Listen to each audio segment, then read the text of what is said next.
I always knew my family didn't think much of me. Growing up, I was the odd one out, the quiet kid who didn't fit into their mold. While my cousins boasted about their weekend parties and expensive clothes, I was the nerd who spent his time learning, working, and planning a way out. I wasn't interested in impressing anyone, least of all my arrogant, self-absorbed relatives. But as fate would have it, I ended up making it. I worked my ass off, built something for myself, and made more money than any of them ever had. Not that they cared. Or rather, not that they admitted they cared. They just pretended my success didn't exist until they saw a way to benefit from it. Which brings us to tonight. I hadn't planned on seeing them. In fact, I'd spent years avoiding these family gatherings because they were always the same. Condescending remarks, fake smiles, and constant reminders that, no matter what I achieved, I'd always be just Mark to them, the black sheep. But my mother, bless her heart, had practically begged me to come. Just one dinner, Mark. For me, it's been years. I caved. I regretted it the second I walked into that overpriced steakhouse. The entire extended family was already seated at a long, candlelit table, laughing and talking like something out of a movie. My cousin Jason, my biggest tormentor growing up, was in the center, grinning like he owned the place. The moment his eyes landed on me, that grin widened. Oh wow, look who decided to show up. Jason leaned back in his chair, his voice loud enough to turn a few heads. Didn't think you had time for us, big shot. I forced a polite smile and pulled out a chair near the end of the table. Jason frowned. Sorry, Mark, but that seat's taken. I glanced around.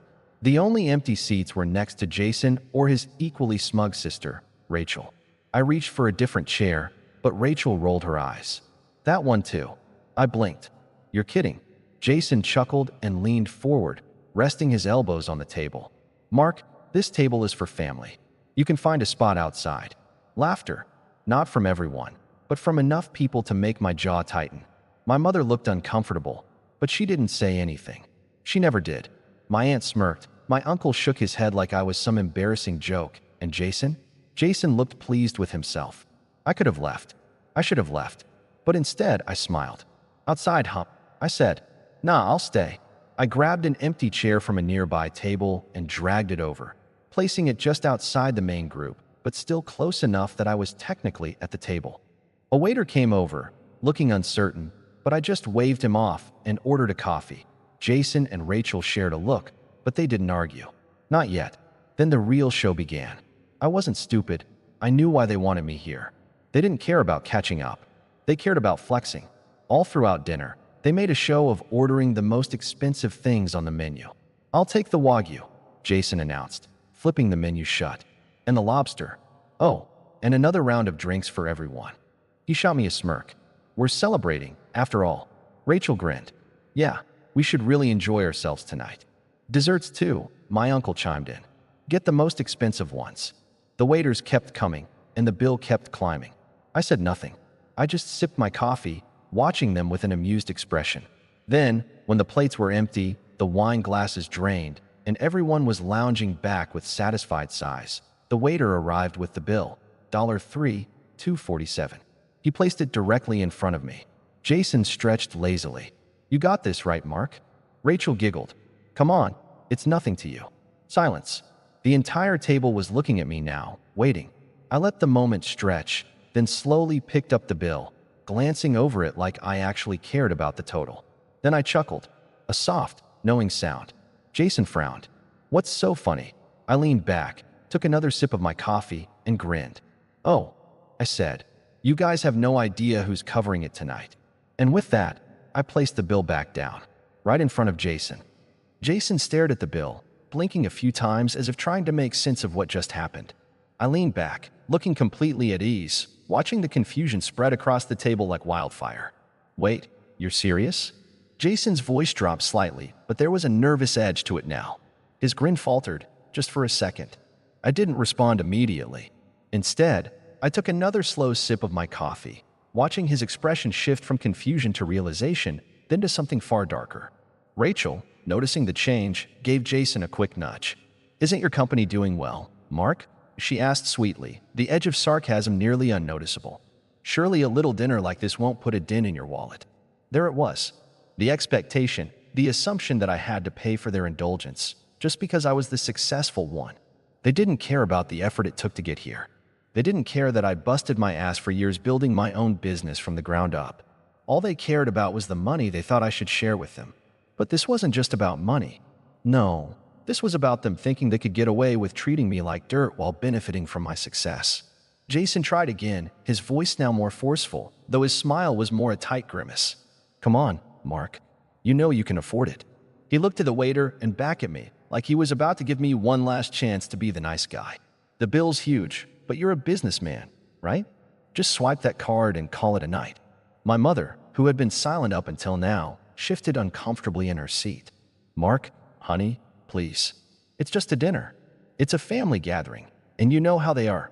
Her voice trailed off, as if she was trying to keep the peace, but I could tell she wasn't entirely on their side. My mother had always been the peacemaker, the one who never wanted to rock the boat. But this time, I could feel the frustration bubbling beneath the surface, the way she knew I was being taken advantage of, but didn't have the courage to say anything. I set the coffee cup down gently and looked around at the faces staring at me. My uncle, his big belly spilling over the top of his chair, was now leaning forward, his voice gruff. Look, Mark, I don't know what's going on with you, but don't act like we don't know your situation. You've been making bank for months now. Don't be a child, pay the bill, and let's go home. He was practically demanding it now, his tone cold and calculating. The others around the table nodded, some of them still grinning, others just waiting for me to buckle under the pressure. It was clear that they thought I would cave, that I would just pay to avoid the awkwardness. But I wasn't going to cave. Not this time. Not after all these years of being belittled, of being the one they always mocked or ignored when it wasn't convenient for them. And it wasn't just that. No, there was something more satisfying about watching them squirm now that they had no idea what was coming. I smiled a little. Not a big, proud grin like Jason, but a small, almost playful smile. All right, I said, my voice calm and controlled. I'll pay the bill. A chorus of relieved sighs echoed around the table, some of them even clapping me on the back like I just won some moral victory. But I wasn't done yet. Not by a long shot. Jason's face lit up. See, that wasn't so hard, was it? He gave a mock salute. Thanks, big shot. I leaned forward, my smile never faltering. Nah, I changed my mind. Good luck, guys. The silence at the table was instant, like someone had pressed the mute button. For a moment, no one moved. No one said a word. Jason's face shifted from confidence to something darker. He opened his mouth to protest, but I was already standing up, reaching for my jacket. I wasn't going anywhere just yet, but I wanted them to feel the tension rising. By the way, I added, my voice low, if you don't want to be responsible for this big check, you might want to think about how much you order next time. Jason's eyes were wide now, no longer the confident cousin who always took advantage of me. His jaw clenched, and he glanced around the table, clearly unsure what to do. He'd expected me to be the punching bag again. Instead, I was setting the rules for once. I turned to leave the table, walking slowly, knowing full well they would follow the script I had set up. The waiter was still standing there, waiting for someone to take charge. And then I heard it. Hey, Jason snapped. You can't just, but I didn't let him finish. I'll be over there, I called back, gesturing to the lounge area a few feet away, out of sight from the main dining room. Just let me know when you figured it out. I walked away. I could feel the tension in the air as I made my way to the lounge. They didn't know how to handle it. They thought they could push me, guilt-trip me, and I'd just fold like I always had. But this time, I wasn't going to play their game. The arrogance, the entitlement, they were about to learn a lesson they wouldn't forget anytime soon. As I sank into the plush chair, I glanced back toward the dining area. Jason was standing there now, nervously adjusting his collar, talking in hushed tones with Rachel and my mother. Their voices were barely audible from where I sat, but I could make out a few words. Mark's not going to. He'll pay, right? Don't make him mad. We need him for the bill. Do we have enough? The desperation was obvious. They were trying to figure out who could cover what, calculating how much they could possibly scrape together without actually reaching into their own pockets. They were about to learn that this time, I wasn't going to be their backup. Minutes passed. I checked my phone, acting like I didn't have a care in the world. But every few seconds, I'd glance over, just to catch a glimpse of their panic. The waiter was lingering nearby, probably giving them the side eye, waiting for them to make a decision. The longer this went on, the more obvious it became that they were in over their heads. It wasn't long before Jason made his way over to me, looking as if he'd just walked into a room filled with hot coals. His face was a mixture of frustration and something close to guilt. I stayed seated, taking my time before looking up at him. "What's up?" I asked, keeping my voice casual. He exhaled sharply, trying to hold it together. "Mark, this isn't funny. The bill is way higher than we thought. Can you just help us out this time? I mean, we're family, right?" I couldn't help but let out a small chuckle. "Oh, I'm not laughing, Jason. I'm serious. You guys wanted this meal. You ordered whatever you wanted without asking if I was cool with it. And now you're asking me to foot the bill? For the wine? For everything?" He paused, swallowing hard. "Look, man, we didn't realize it was going to be like this. I mean, it's just dinner, right? Can't you just, help out?" I leaned back in the chair, letting his words hang in the air for a moment. This was the same tired act they always pulled. No self-awareness, no accountability. They didn't care about me. They just cared about my money. "Jason, I'm done playing this game," I said finally. "You're all grown-ups, right? You can afford to pay for your own meals. I'm not your bank anymore. I don't care if you're my family. That doesn't mean I owe you anything." His expression shifted from desperation to something more defensive, his eyes narrowing. "You're going to let us pay for all of this? After everything we've done for you? After all the times we've been there for you?" I shot him a flat look. "What? You mean all the times you've asked me to pay for everything while you sat back and acted like I owed you something? That doesn't count as being there for me, Jason." Behind him, Rachel and my mother were watching closely, and I could tell they were growing more and more anxious by the second. They knew this wasn't going how they'd planned. I could see the wheels turning in Rachel's head, probably trying to figure out some way to manipulate the situation. My mom, on the other hand, looked more panicked than I'd ever seen her. "Well, we can't just leave, can we?" Rachel's voice was high-pitched now, cracking with stress. "I mean, we're not going to just walk away from a $3,000 bill. That would be insane." I raised an eyebrow. "No one's walking away, Rachel. You guys are staying and paying. I'm done with this charade. I don't care if you're my family. You've been taking advantage of me for years, and I'm done." Jason's face was turning red now, frustration bubbling up to the surface. "You can't be serious. You're just going to let us suffer here? We're stuck with the bill, Mark, and I'm stuck with the bill? You think I'm the one who made those choices?" I interrupted. "You all decided what you were ordering. You made the choices, now live with the consequences." Rachel opened her mouth to argue, but my mother cut her off, her voice trembling. "Mark, please. This isn't the time for this. We're family, remember? Just help us out.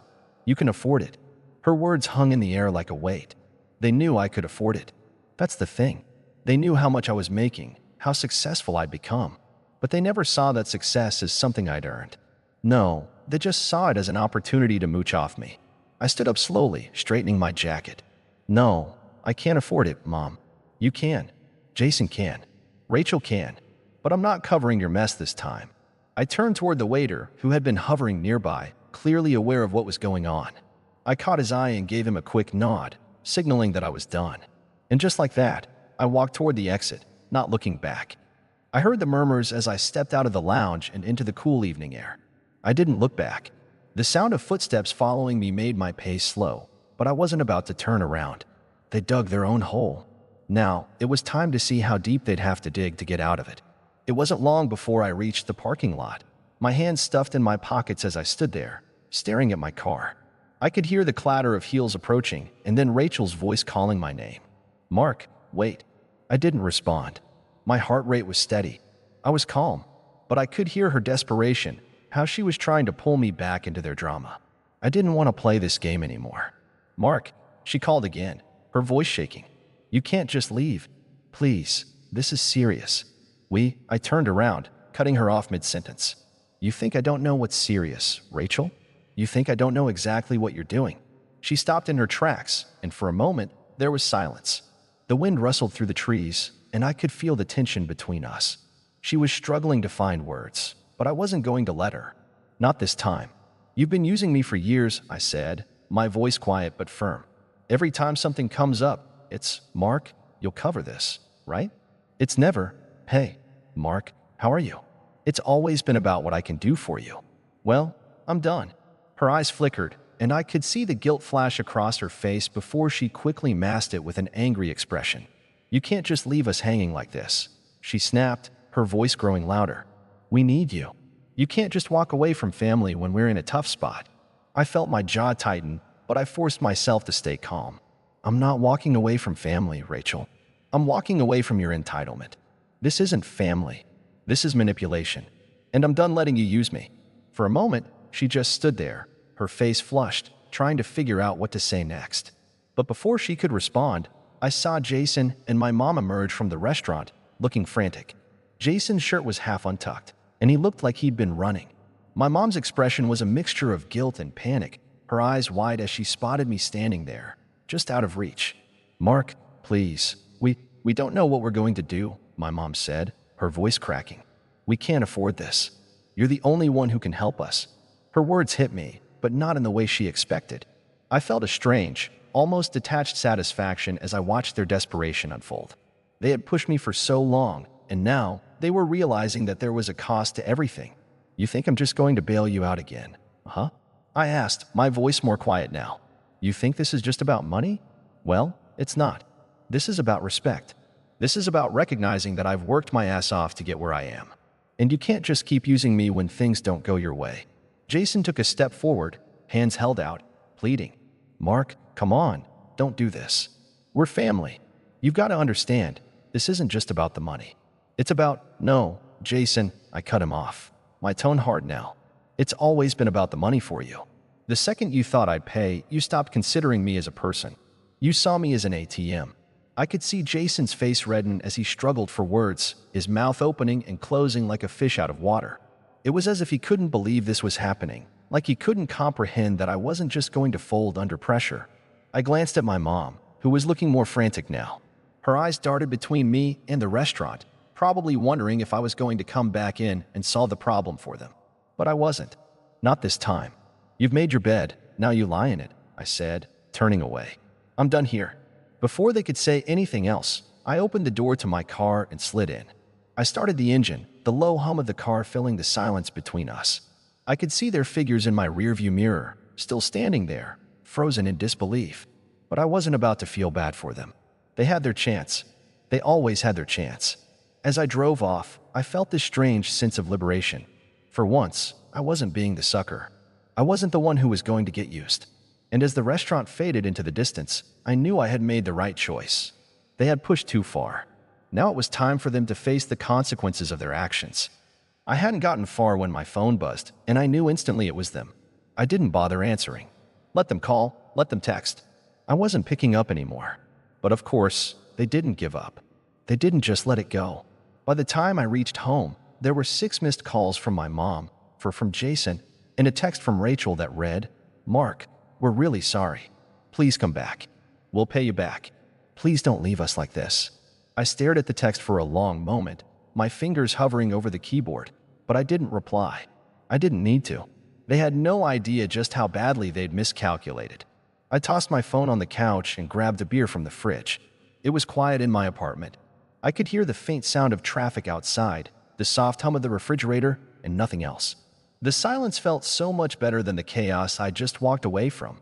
But as the minutes passed, I started to feel this odd mix of satisfaction and something else. Relief? Maybe? It wasn't about the money anymore. It was about finally standing up for myself, something I'd never truly done with them. Just then, I heard the sound of my phone buzzing again. I glanced over. It was another text from Rachel. This time it was short and to the point. We can't pay the bill. It's $3,000.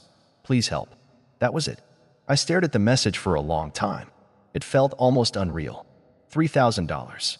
The same amount they'd casually dropped on me earlier, thinking it was no big deal. I thought about how they had expected me to cover it all, how they had planned their night around me picking up the check like it was nothing. I didn't feel sorry for them. Not at all. I sat back down on the couch, cracking open the beer, and watched the screen, waiting for the inevitable calls to follow. It was like clockwork. Not even 5 minutes later, the phone buzzed again, this time with a call from Jason. I picked it up. Mark, he started, his voice thick with frustration. Look, we get it. You're mad, but we need your help. We can't cover this. You have to help us. I could hear the desperation in his voice. The panic. It almost made me smile, but I held it in. Jason, I already told you, I said, my voice even. You need to figure this out yourselves. You've got yourselves into this mess. It's not my problem. But Mark, you don't understand. This is family. Jason snapped, his words rushing together. You're just going to leave us to deal with this on our own? After everything we've been through? Everything we've been through? I repeated, incredulous. You mean the years of you all treating me like an ATM? The endless requests for help that always came with strings attached? That's what you mean. There was a pause on the other end, then a long sigh. I didn't mean it like that, Mark. Please, we're not using you. We just need help. Help? I said. What I've been giving you isn't help, Jason. It's enabling. And you know what? You'll figure it out. You're grown adults. If I keep bailing you out, you'll never learn. The silence that followed was heavy. He didn't argue anymore. I knew he understood what I was saying, even if he didn't want to admit it. Good luck, Jason, I said, my tone colder now. You'll need it. I hung up before he could say anything else. The rest of the night passed quietly. I enjoyed my beer, put on a movie, and let everything unfold. Sure enough, I got one last text from my mom, reading, Mark, please. If you're still upset, we'll make it up to you. Just please come back and pay the bill. But I didn't reply. They were on their own now. The next day, I learned they hadn't been able to pay the bill and had to make some embarrassing calls to their own friends for help. I heard they even had to take out a loan to cover part of it. The worst part? The manager of the restaurant had called them out for trying to play the family card and using people to cover their irresponsible spending. They were humiliated. And me? I didn't feel an ounce of guilt. In the end, the real payoff wasn't the money or the satisfaction of watching them struggle. It was the fact that for once, I had taken control. I had finally drawn the line, and that was worth way more than any meal I could have paid for. I wasn't going to be their fool anymore. I had learned the hard way that sometimes the best way to love family was to let them stand on their own 2 feet, even if it meant they'd fall flat. I'd done my part. Now, it was their turn to figure it out. My name is Eric, I'm 29, and until last year, I thought I understood what family meant, not the Hallmark card version, but the kind you build your life around, even if it means carrying more than your share of the weight. I've always been the quiet one, the responsible son, the one who sends flowers on birthdays and picks up the slack when nobody else even notices there is slack. But I didn't grow up thinking I'd be the backbone of a family that constantly made me feel like I was disposable. That part happened slowly, almost quietly, like rot under the floorboards you don't see until it all caves in. Growing up, I was the middle child. My older brother, Adam, was the golden boy, varsity football, charming, always with a crowd around him. My younger sister, Mia, was the princess from the moment she was born. And me? I was the one who got B-plus grades and was told I wasn't living up to my potential. I didn't mind, really. I kept my head down, got a scholarship, moved out, and eventually started my own small IT firm that, by some miracle, took off after 3 grueling years of ramen, 16-hour days, and getting ghosted by every investor I pitched to. The funny thing is, when I was struggling, they were silent. But when the money came in, that's when I became family again. It started small. My dad asked if I could help cover the remainder of Adam's car payments, just until he gets promoted. Then came Mia's private college tuition, only because the financial aid didn't cover enough. My mom needed help with the roof repairs, then the heating system, then the kitchen remodel she always dreamed of.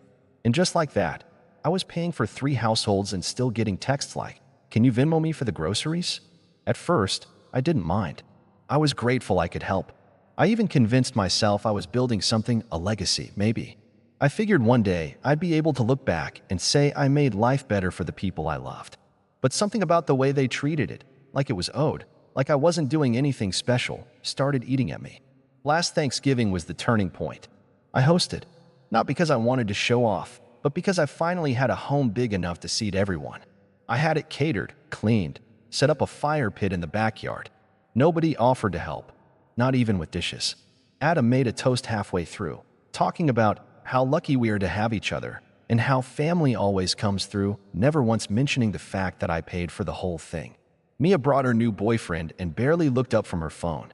And my dad? He spent the entire evening talking about how things were tougher in his day and how kids now have it easy. I swallowed it all with a smile. But inside, I was already pulling away.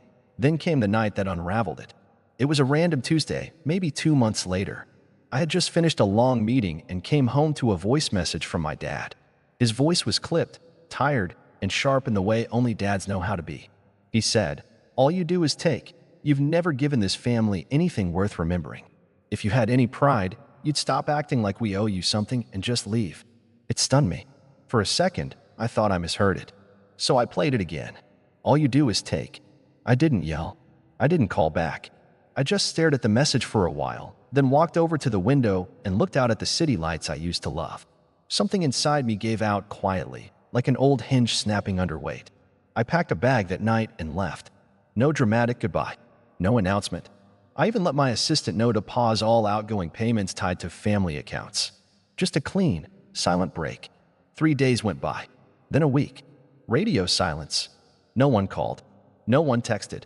It took them almost a full month to notice. Mia was the first. She called me late one Friday night, her voice shaky. "Eric, hey, I just logged into the school portal and my tuition didn't go through this month. Did something happen with the account?" I could hear the panic she was trying to smother. That fake casual tone you use when you're trying not to sound desperate. I replied with just one text. Thought I never gave this family anything. No follow-up. No explanation. Just that. She didn't respond. But within the hour, I had 4 missed calls from my mom, 2 from Adam, and 1 from a number I didn't recognize. The voicemail from my dad? Hilarious in a dark way. "Eric, we need to talk. Whatever this little stunt is, it's not funny. Your sister's future is on the line. No apology. Just demands. Just that same old tone that said you owe us." That weekend, I flew to Denver. I'd never been, but I needed somewhere far enough to feel like I'd escaped orbit. I stayed in a small Airbnb overlooking the mountains. Slept better than I had in years. And for the first time in a long time, I didn't check my email. I didn't open any messages. I let the world spin without me. And back home? That's where it all started falling apart. Mia's school sent a notice of pending withdrawal due to non-payment. Adam's car, still unpaid, was repossessed. My parents' mortgage payment bounced. And just like that, the foundation they built on my silence cracked wide open. They started reaching out to extended family, telling their version of events, how I cut them off out of nowhere and abandoned my responsibilities. But the thing is, you can't rewrite a story when too many people already know the truth. And a few of my cousins? They knew. They'd seen the pattern for years. I got a message from one of them, Emma, my mom's niece. She said, "I've always admired how patient you are, but I'm glad you finally stopped being their safety net." That message hit harder than I expected. Because the truth is, I didn't want revenge. I wanted peace. But once you take away the thing they used to control you, once they realize they need you more than you ever needed them, that's when the real unraveling begins. I spent a week in Denver, mostly doing nothing. I'd walk to a little coffee shop near the Airbnb every morning, journal for a bit, then wander around downtown just to remind myself what uninterrupted silence felt like. No buzzing phone, no obligation, no one asking, "Can you just do me one more favor?" It was strange, at first, how foreign that calm felt. Like I had to unlearn the habit of bracing for someone else's disappointment. By the second week, I'd rented a car and driven out to Boulder. I hiked alone, something I'd always wanted to do but never got around to, because every time I planned a trip, someone in the family needed a bailout. A broken AC. A late credit card. Mia once called me from a resort in Cancun saying she lost her wallet and needed me to wire her emergency cash. That memory popped into my head as I stood at the edge of a cliff trail, wind cutting through my jacket, the entire valley stretched out below me. I laughed out loud, really laughed. It echoed off the rocks. It took 3 full weeks before my mom broke the silence with something more than passive-aggressive voicemails. She emailed me. The subject line, "We need you to come home." No greeting. Just a long block of text that started with, "I don't know what's gotten into you," and spiraled into, "Your father is furious." Then, "We've done so much for you," and ended with, "Family doesn't abandon family." I stared at it for a long time. Family doesn't abandon family. Except they did. Every time they made me feel like a debit card with a heartbeat. Every birthday they forgot. Every time they took money from me without a thank you. Every holiday where I sat in the background while Adam gave his speeches and Mia got showered in gifts. They didn't call it abandonment. They called it tradition. I didn't reply. Instead, I forwarded the email to my lawyer, Daniel, who'd helped me set up a trust fund years ago. I told him to start the process of transferring the remaining educational payments to a scholarship program for first-gen college students, the ones who actually needed help, the ones who wouldn't laugh behind my back while draining my bank account. I also asked him to look into who was listed on the deed for the lake house. The one my parents used every summer, paid off in full by me, under the false promise that it would be a shared family investment. Turns out, my name was still on the paperwork. So I made a decision. That Sunday morning, I booked a flight back home, not to reconcile, not to be guilt, but to collect receipts. I didn't tell anyone I was coming. I landed around noon, picked up a rental, and drove straight to the house. The same house I helped renovate when Dad threatened to sell it unless someone paid to fix the water damage. It looked the same, familiar and fake, like a movie set built to look like home. As I pulled up the driveway, I saw Adam's old pickup parked outside. I figured he moved back in after the repo. I didn't knock. I walked in with the spare key my mom forgot I had.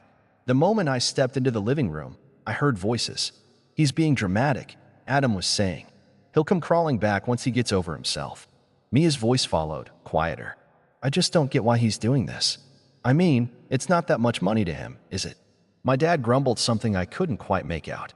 Then, loud and clear, "Eric's always been the weakest," hiding behind his computer, acting like money makes him special. I stood there in the hallway, unseen, as they continued tearing me apart like I wasn't the reason the lights were on. I didn't cry. I didn't storm in. I didn't even feel anger. Just confirmation. They never saw me. Not really. I backed out quietly and drove to the lake house. I walked through the front door, took one long look at the open-plan kitchen, the wall of family photos that didn't include a single one of me, and started snapping pictures for the real estate listing. By nightfall, my lawyer had everything he needed to initiate the sale. That was Saturday. On Monday, I sent one final message in the family group chat. "You said I never gave this family anything. So I'm finally giving you what you've always acted like you wanted: distance. No more tuition. No more car payments. No more roof repairs. Sell your own memories. I'm out." I left the group chat and blocked them all. I thought that would be the end of it. But what I didn't realize was just how deep the web of dependence had gone and how fast it would unravel once I cut every thread. Because within the week, Mia was facing expulsion. Adam? Fired after missing too many shifts trying to figure things out. My parents? Let's just say their bank called with questions about a mortgage they could no longer afford. And me? Well, I was already halfway to the airport for a new trip. This time, Tokyo. First class. No guilt. No strings. But the real kicker? What happened the next time they tried to crawl back? I was somewhere over the Pacific when my phone finally caught up to the chaos I'd left behind. Dozens of missed calls. Voicemails from numbers I didn't recognize. Friends of Mia, probably, or someone trying to talk sense into me on my family's behalf. There were texts from my dad that looked like they started as threats, but quickly unraveled into desperate half-sentences like, "We didn't mean it that way," and "You're still our son." That one made me laugh. I didn't listen to a single voicemail, didn't open any of the attachments. I just watched the notifications stack up like a silent slideshow of panic. It's funny how people who say you've never given anything suddenly remember exactly how much you gave once it's gone. Tokyo was everything I needed: clean, quiet, anonymous.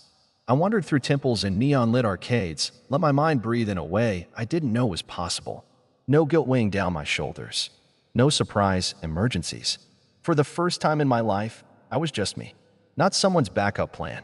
Not the family fixer. 2 weeks into the trip, I finally unblocked just one person: Emma, my cousin. She'd sent a single message during the whole fallout. No pleading, no drama. Just, "When you're ready to talk, I'm here." Not to convince you, just to listen.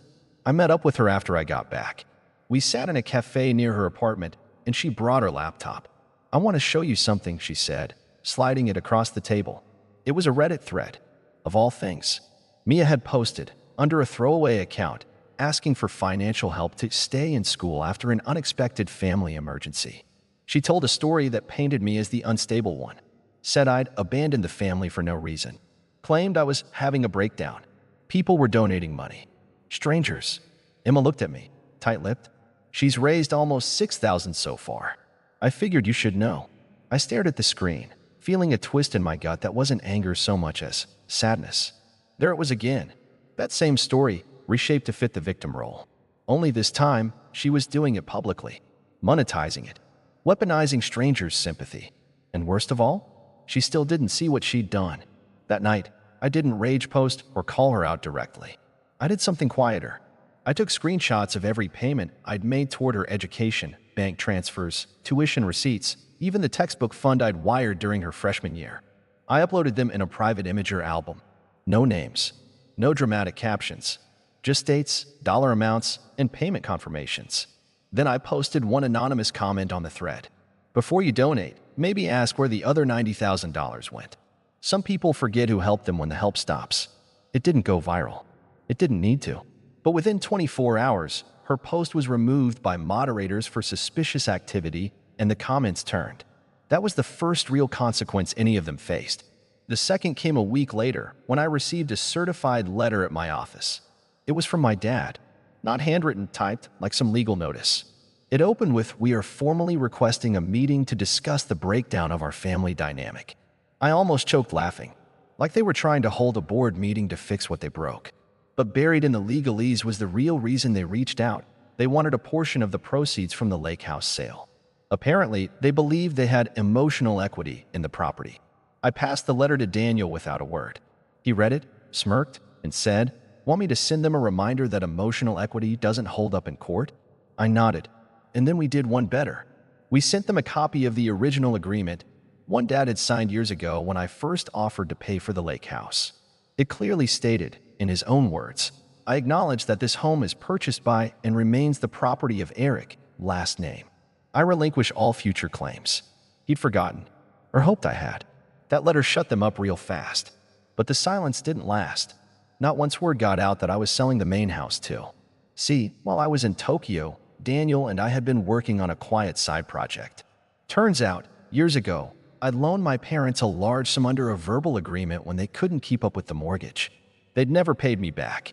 Daniel tracked every deposit, compiled every wire transfer, and we filed a lien on the house. They now owed me well over $80,000, which meant I could legally force a sale. Emma called me that night. "Eric, they're panicking. Your mom called mine in tears. Your dad's threatening to go on social media." I sighed. Let him. I've got receipts. Let's see who wins that PR war. But what I didn't tell her, that I wasn't doing this for revenge anymore. I was doing it for closure. Because what none of them realized was that I had given them everything, my time, my savings, my loyalty, and they mistook it all for weakness. They thought I was a faucet they could twist on whenever they were thirsty. And now they were learning what thirst really feels like. And yet, the most satisfying moment hadn't even come yet. Because the day the house went up for auction, I walked through the front door one last time. I parked across the street the morning of the auction. The air had that sharp, stale chill that always hung over our neighborhood in the early fall. I sat in the car for a minute, just watching. It was surreal seeing the home I grew up in, this place that had absorbed so much history, joy, bitterness, now with a small white sign staked in the front lawn. Notice of foreclosure. Auction today. No trespassing. I got out, hands in my pockets, walking slowly toward the house. The door was already open. Daniel was inside, speaking with the auction rep, a middle-aged woman with a clipboard and a no-nonsense look. He nodded when he saw me. "You don't have to be here for this," he said, gently. "I want to be." And I did. Not for vengeance. Not for the spectacle. But because this moment deserved a witness, someone to see it, feel it, and make sure it didn't just slip by like everything else I'd swallowed over the years. I walked through the living room, slowly, as if I were trying to absorb it all one last time. The dent in the hardwood from when Adam threw a baseball inside. The faded stain on the carpet where Mia spilled nail polish and blamed it on me. The wall where my parents used to pin up report cards and drawings until they quietly stopped adding mine. It was strange how little of myself I saw here, like I'd been a ghost in my own family story. I stepped into the kitchen next. That one hit harder. I remembered late nights helping Mom prep for holiday dinners, scrubbing dishes while she pretended not to hear Dad ranting in the other room, laughing with Emma over burnt pies and undercooked turkeys.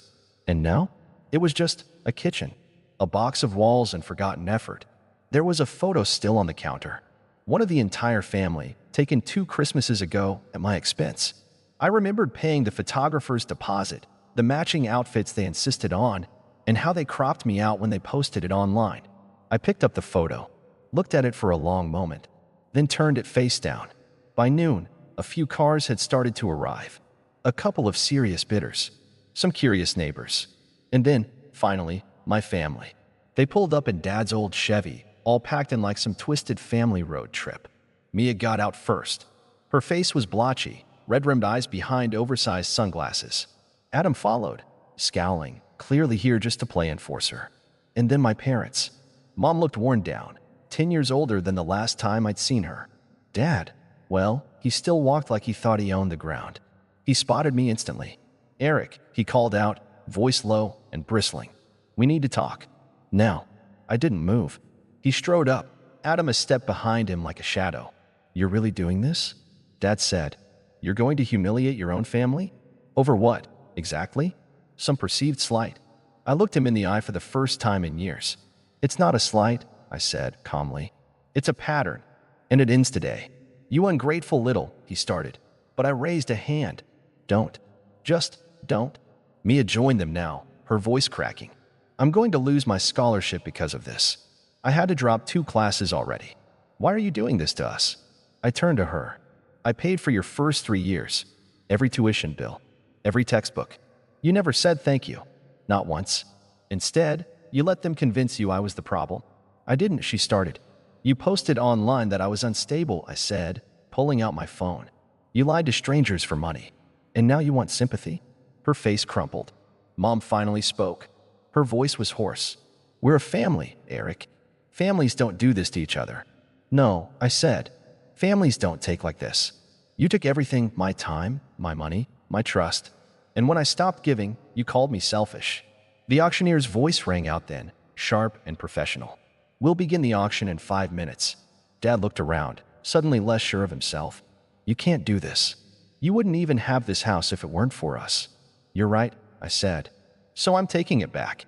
They stood there, rooted to the driveway, helpless for the first time in years. And I walked away. The house sold within the hour.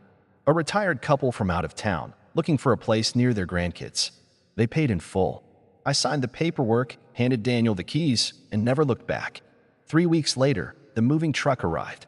My parents tried to fight it, claimed they had rights, but the court order was clear. They had 30 days from the date of the sale. No exceptions. They didn't even pack everything. Just grabbed what they could and left the rest in piles. Years of clutter. Boxes of old trophies, broken appliances, forgotten memories. One of the movers found a journal of mine tucked in a box labeled junk. It was from high school. I flipped through it. Every page was full of goals. Get into college, start a business, buy a house, take care of my family. Funny how none of those dreams ended the way I thought they would. I donated the furniture, trashed the rest. Emma helped me close out the estate. She was the only one who stayed neutral through it all and the only one I trusted. When it was over, she hugged me for a long time. You did the right thing, she whispered, even if it doesn't feel like it yet. And she was right. It didn't feel good, not in the traditional sense. There was no soaring victory, no final confrontation with slow clapping applause. Just silence. A sharp, echoing silence that slowly gave way to peace. I moved shortly after that. Bought a loft in a different city. Smaller. Simpler. But mine. No secret bills. No guilt. The calls eventually stopped. The emails dried up. And over time, even the bitterness faded. I didn't hate them. I just disconnected. Like finally cutting the last thread of a frayed rope that had been dragging me underwater for years. One night, I sat out on my balcony, sipping tea, watching the lights flicker in the building across the street. I thought about that last Thanksgiving. About the toast Adam made. About the way they all smiled like they were in a commercial, completely unaware that the glue holding them together was cracking. And I realized something. They were never really a family. They were a system. A system that only worked as long as I stayed silent, stayed useful, stayed small. And now? Now they had to learn how to stand without me. I got a message a few months later. An email. From Mia. I don't expect a response. I just wanted to say, I get it now. And I'm sorry. I read it twice. Then once more. And then I archived it. Not out of spite, but because I no longer needed closure from them. I already had it from myself. And for the first time in my life, that was enough. I had a feeling this Christmas dinner would be a disaster the moment I walked in. It's not like I didn't know what I was walking into. It's always the same. But this year, I was determined to hold it together, despite everything. Let me introduce myself. I'm Maya, the youngest of 4 siblings. But being the youngest has never meant anything sweet or cute in my family.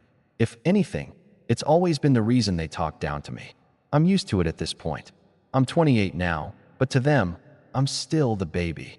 I don't have a husband or kids like my older siblings, but I've been successful in other ways. I have a career I'm proud of, a small but loyal group of friends, and a sense of independence they can't seem to grasp. For them, it's always been about marriage and kids. Nothing else matters. Christmas dinner was always a big deal for our family. It's one of the few times of the year when we all gather at my parents' house, which is this massive, old Victorian place that's been in the family for generations. It's a house that looks perfect for family photos, but is a nightmare to clean. I'd always hated the place. It's cold and distant, just like my parents. But it's tradition, so every year I go. Even though I'd rather be anywhere else, I go. Because, family. I showed up just after everyone else. My oldest brother, Chris, was already there with his wife and 3 kids, loudly setting up the table as if they owned the place. Then there was Amy, my sister, with her husband and their baby. Always perfect, always polished, always showing off their ideal life. My parents were in the kitchen, bustling around, acting as if they had everything under control while managing to make everyone feel like they were still 5 years old. As usual, I slipped in quietly, hoping to avoid the drama that was sure to unfold. When my mom saw me, her face lit up with that fake smile she always wore. The kind that made me feel like I wasn't really welcome, but I was tolerated for the sake of the holiday. "Maya, sweetie," she said, giving me a hug that felt more obligatory than affectionate. "So glad you could make it. Go ahead and grab a seat." I barely had time to respond before my dad called from the other room, his voice booming with that authority he used when he wanted to remind everyone he was still the man of the house. "Dinner's about ready. Chris, Amy, get the kids situated, please." I stood there for a moment, not sure what to do. I wanted to say something, but it was Christmas. I didn't want to make a scene yet. That's when my mom, in that subtle way she had of making everything feel like a lesson, spoke again. "Maya, why don't you sit at the kids' table? We've got a special spot for you there, with the cousins." I froze. I couldn't believe it. My mom, with her sweet, saccharine tone, had just asked me to sit at the kids' table, the one they set up every year with a mismatched array of chairs, paper plates, and half-hearted decorations. I glanced over to the dining room. The adults' table was set up beautifully, with fancy china, glasses of wine, and candles that gave the whole thing an elegant, grown-up vibe. There, at the head of the table, was my dad, looking as smug as ever, surrounded by my married siblings. No room for me, though. I looked back at my mom, trying to hold back the anger bubbling inside me. I could feel the familiar sting, the one I always got when they tried to remind me that I wasn't good enough in their eyes. It wasn't the first time they'd made me feel small, but this was different. This wasn't just a little comment or a side eye. This was deliberate. They knew what they were doing. I forced a smile, but it didn't reach my eyes. "Sure, Mom. Thanks," I said, trying to keep my voice steady. She smiled, too, but there was something in her expression, something that said she didn't really care about how I felt. This was all about keeping up appearances, making sure everything was perfect. I don't think she even realized how much it hurt to be dismissed like that. Without saying another word, I walked over to the kids' table, my stomach turning with every step.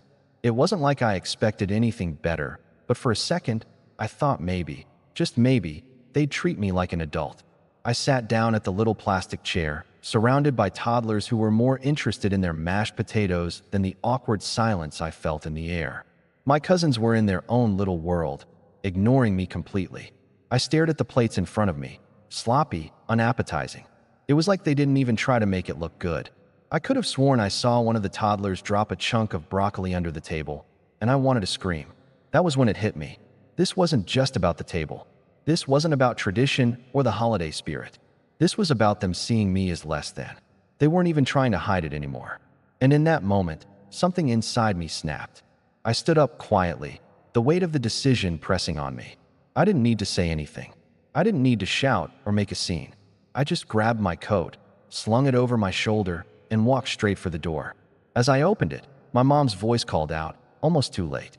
"Maya, where are you going?" she asked, her voice now laced with confusion and a hint of irritation. I didn't look back. "I'm leaving," I said, my voice cold. "Enjoy your dinner." The door slammed behind me.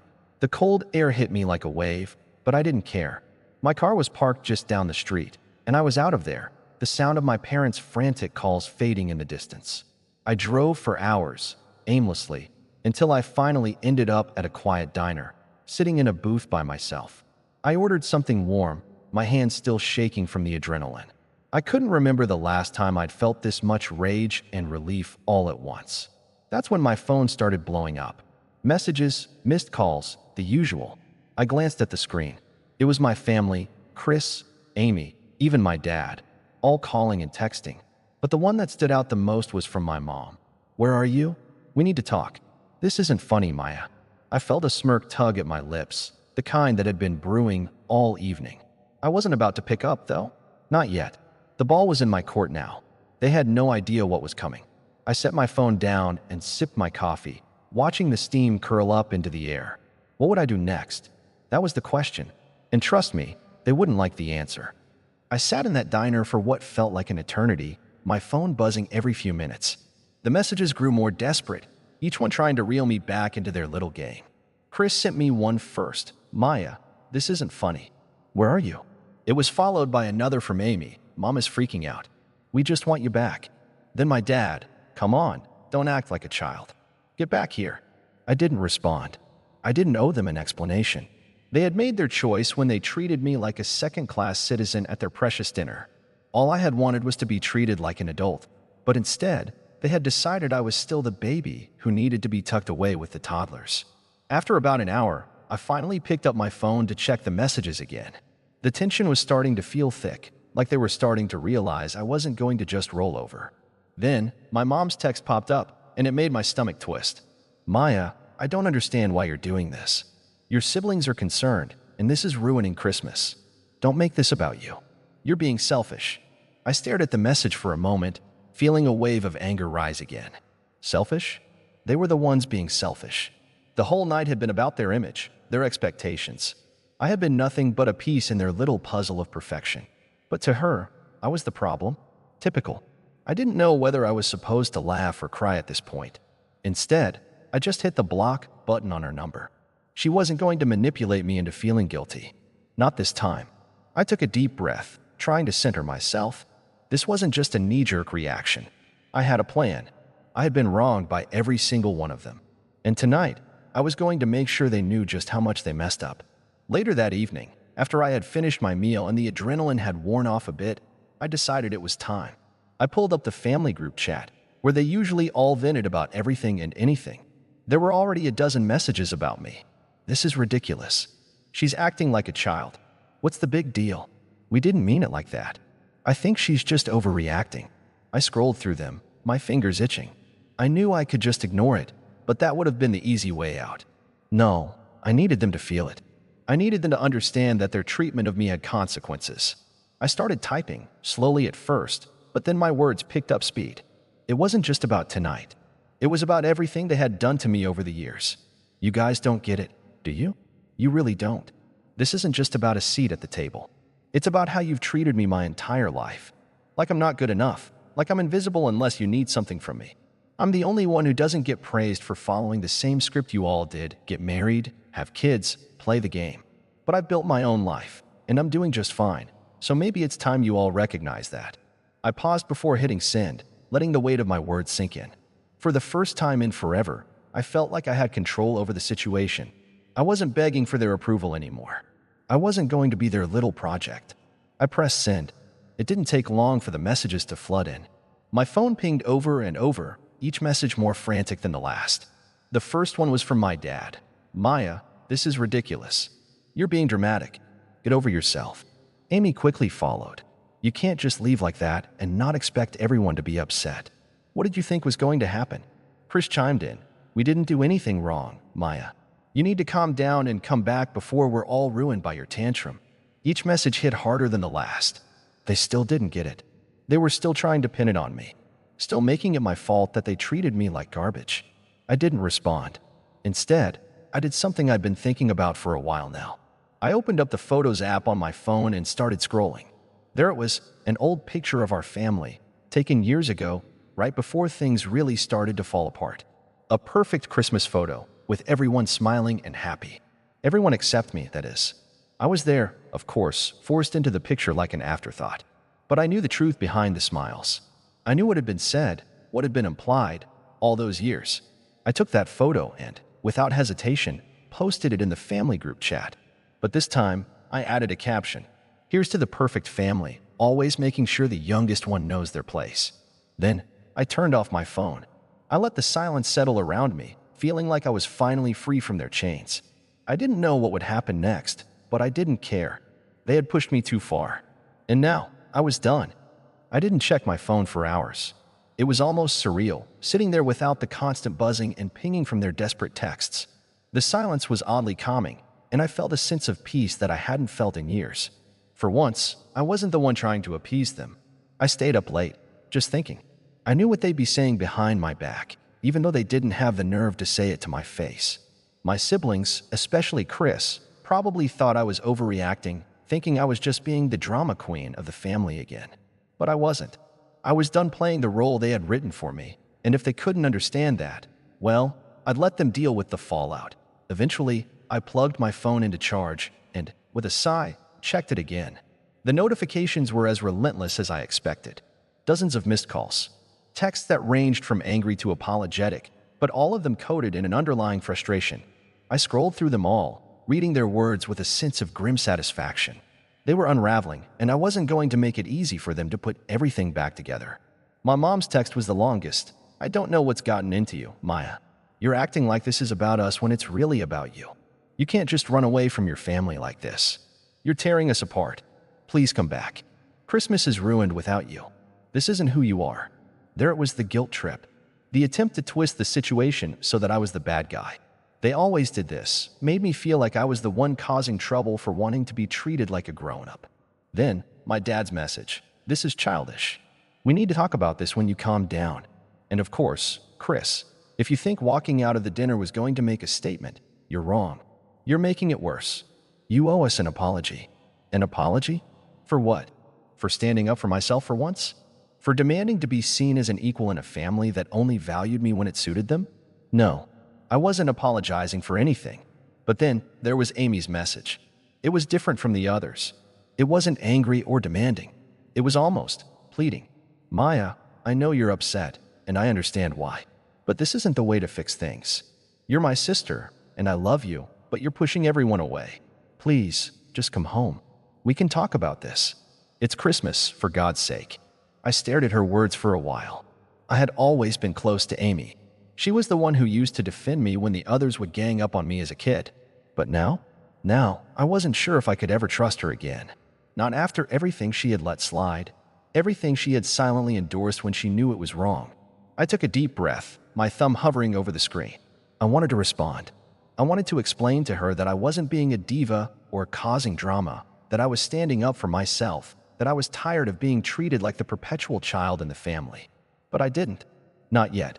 Instead, I typed out a short reply. I'll think about it. I sent it and set my phone down, feeling a pang of guilt.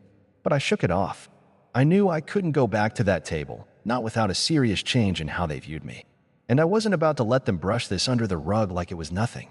The next morning, I woke up to even more messages. Some were from family friends, asking where I was. They were genuinely concerned, but I didn't feel like explaining myself to anyone who wasn't part of the problem. And then, of course, there was a barrage of calls from my mom. But there was one message that stood out. It was from Amy again. Maya, I've been talking to Chris and Mom. They're really upset, and honestly, so am I. We're a family. You can't just isolate yourself from us like this. If you don't come home soon, it's going to get worse. Please don't make this more complicated than it has to be. More pressure, more manipulation, and still no understanding of what I was going through. They weren't hearing me. They weren't listening. I knew what they were doing, what they always did. They were trying to guilt me into coming back, trying to make me feel like the one causing all the problems, when in reality, it was their refusal to see me as anything more than the youngest child that had been the problem all along.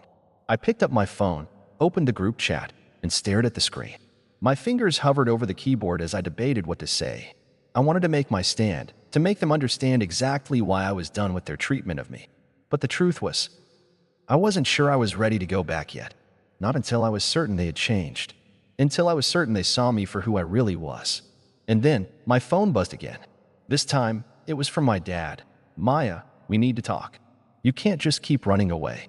You're going to regret this. It hit me like a ton of bricks. The same words, the same manipulative guilt trip. I could feel the tension building, like the walls were closing in around me. But I didn't respond. Not yet.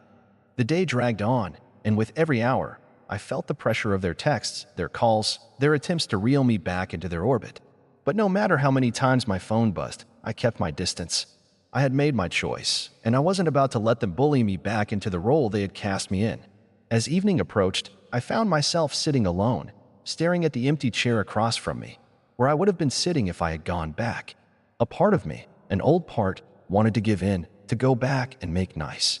It was Christmas, after all, a time for family, for togetherness. But I couldn't shake the feeling that if I went back now, it would be like admitting I wasn't worth fighting for. That all those years of being pushed aside were just fine. That they were right, and I was just being dramatic. I thought about the photo I'd posted in the group chat. The one where I was forced into a smile, shoved to the side like I was an afterthought. That picture had said everything I needed to say. I wasn't just upset about tonight. I was upset about every year they had treated me like this. Every birthday, every holiday, every family gathering where I was relegated to the backseat, never given a voice. They thought I'd just roll over and accept it, like I always had. But not this time. And then the phone rang again. This time, it was my mom. I hesitated, my finger hovering over the decline button, but something inside me told me to pick up. Maybe I was finally ready to hear what she had to say. Or maybe I was just curious how far they would go to make me feel guilty. I took a deep breath and pressed the green button. Maya, my mom's voice came through, sounding tired, exasperated. We need to talk. This has gone on long enough. I stayed silent, letting the words hang in the air. She waited for me to respond, but I didn't say anything. Look, she continued, we're family. You're making this more complicated than it needs to be. I don't know what's gotten into you, but you're pushing everyone away. Your dad is upset. Chris is upset. She paused, clearly trying to gather her words. I'm upset, Maya. I almost laughed. They were upset? After everything they had put me through, they had the audacity to say that? I could feel the old anger bubbling up, but I swallowed it down, not wanting to let her see how much she still got to me. I'm not pushing anyone away, Mom, I said, my voice calm but firm. I'm just not playing your game anymore. I'm not going to sit at the kids' table, be treated like I'm invisible, and pretend everything's fine. She was quiet for a moment. I could almost hear her processing my words, trying to figure out how to turn the conversation back into a guilt trip. You can't just leave us hanging like this. Your dad's trying to make Christmas special. The whole family is here. It's not just about you, Maya, she finally said, her voice almost pleading. You're breaking the family apart.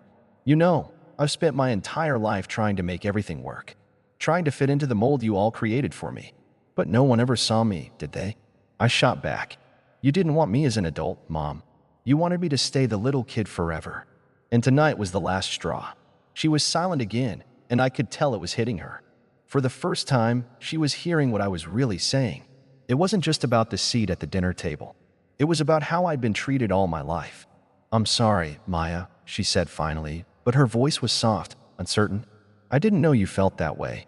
Yeah, well, it took me a long time to realize it, too, I replied, my voice softening just a little. But I'm done pretending. There was a long pause, and I could feel the tension in the air, even over the phone. For the first time in forever, I felt like I was finally being heard, like I had control over the situation. And it felt good. It felt empowering. Finally, she sighed. I get it. I really do. But I'm still your mother, and I just want us to be a family again. I let her words hang in the air for a moment. There was a time when I would have run back to them, desperate to make everything okay. But I wasn't that person anymore. I had learned the hard way that they would never change unless I forced them to see me as an equal.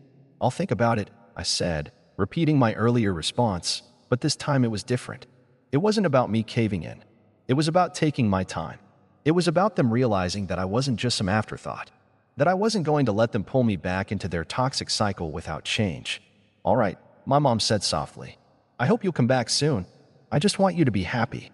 I hung up the phone and sat back, breathing deeply. It wasn't over. It wasn't a neat, clean resolution. But for the first time in a long time, I felt like I had taken control of the situation. I wasn't going to let them walk all over me anymore. And maybe, just maybe, they would finally see me for who I really was. I put my phone down and stared out the window. watching the snow fall softly in the darkness. I didn't know what the future held, but for the first time in years, I felt like I was finally free. And as for Christmas, it wasn't ruined. Because for the first time in my life, I was going to take care of me. The rest could wait. As I sat there, letting the snow fall gently outside, I couldn't help but wonder, did I do the right thing? Or did I just walk away from something that could have been fixed? Let me know in the comments.